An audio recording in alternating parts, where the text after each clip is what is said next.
ବାଡ଼ରେ ପହଞ୍ଚିଛି ଏ ଯାଏ ବେଦି ପର୍ଯ୍ୟନ୍ତ ପହଞ୍ଚି ପାରୁନି।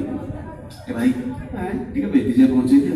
ଆରେ ଭାଇ ମୁଁ ଏକ ଯୁଦ୍ଧ ତମ ଯଦି ଯୁଦ୍ଧରେ ଜୟ ମୋର ଷ୍ଟୋରେଜ ନାହିଁ ଭାଇମାନଙ୍କୁ ଏକ ପରମ ଚକ୍ରରେ ସମ୍ମାନିତ କରାଯିବ। ଆଉ ଯଦି ହାରିଗଲ ତ ସବୁଦିନ ପାଇଁ ଶହୀଦ ଏ ଭାଇ ମୁଁ ଯୁଦ୍ଧରେ ଲଢ଼ିବି ନା ମୁଁ ଚକ୍ର ପାଇବି ନା ବୁଝିଲେ ତମେ ଯାହା କହିବ ମୁଁ ସେୟା କରିବ କରିବ ତ ଅଭିନୟ ଡେରି କାହିଁକି ରଣଦୂତକୁ ଡେଇ ପଡ଼।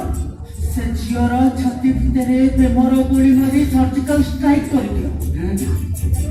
କିଛି ବୁଝା ପଡ଼ିଲାନି ନା ବୁଝିପାରୁନ ମୁଁ ତମ ମନ ଭିତରେ ଯୋଉ କଥା ଅଛି ସେ ଝିଅର ଛାତି ଭିତରକୁ କରି ନାତି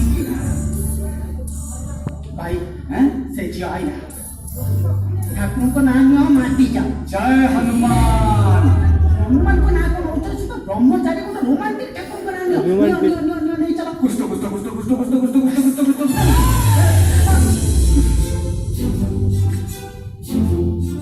କଣ ହେଲା କିଛି କହିବ? ହଁ ନାଇଁ ମାନେ ମୁଁ ଜାଣିଛି ତମେ କିଛି କହିପାରିବନି। ନାଇଁ ମୁଁ ଆସୁଛି। ଶୁଣ